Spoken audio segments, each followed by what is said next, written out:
আসসালামু আলাইকুম বন্ধুরা, কেমন আছেন সবাই আপনারা? এই যে রান্না বান্না করতেছি, আপনাকে একটা শর্ট ভিডিওতে দিছি। গুয়াহাটি আসতেছি তো আস্তে আস্তে অনেক রাত হয়েছে, গরম। হোটেলে খাইতে পারতাম, তো আমি ভাবলাম যে না, একদম গরম গুয়াহাটিতে, যেহেতু অনেক গরম বেশি, সবাই জানি আমরা কম বেশি, তো হোটেলে খাইলাম না। ভাবলাম যে দেখি ফ্রিজে যা কিছু আছে ওইটাই রান্না বান্না করে খামু। ওই যে চিংড়ি মাছ আনা হয়েছিল, ওই মাছ আসছিল কিছু, আর দুই তিনটা ঢেঁড়স, মটর, বেগুন, এগুলো ছিল অল্প অল্প করে, এগুলো আমি বানিয়ে নিছি। বোল আর ঝিঙা ছিল, এগুলো খারাপ হয়ে গেছে, আমি ফেলে দিলাম। তো চিংড়ি মাছটা হালকা অল্প তেলে ভাজা নিছি। চিংড়ি মাছ বেশি ভাজা লাগে না, বেশি ভাজলে শক্ত হয়ে যায়, খাইতে ভালো লাগে না। তো এগুলা দিয়ে আমি বানাইতেছি, মিশাল সবজি বানাইতেছে আর কি। একটা বেগুনটা একদম ছোটা ছোটা হয়ে গেছে। একটা আলু দিয়ে দিছি, দুই তিনটা ঢেঁড়স, একটা বেগুন আর অল্প মটর দিয়ে দিছি। তো যাই হোক, মনে হয় হোটেলের থেকে তারপরেও আমার কাছে ভালো আর কি। হোটেলের খাবার আমি ভালো লাগে না আর কি।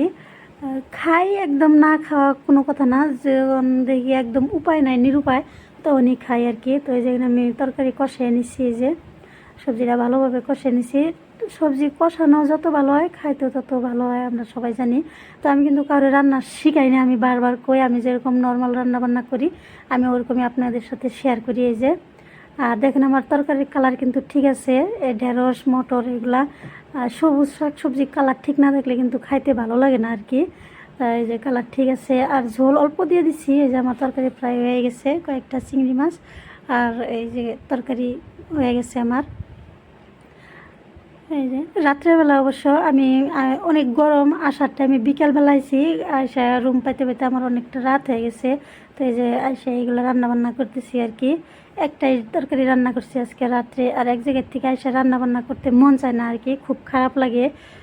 আইসা তারপরে দেখি এই অবস্থা, একটু একটু যা আছে ওটাই রান্না বান্না করছি।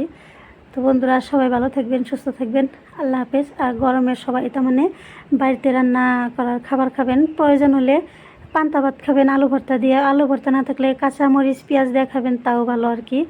বাইরের খাবারটা যত কম খাওয়া যায় ততটাই ভালো।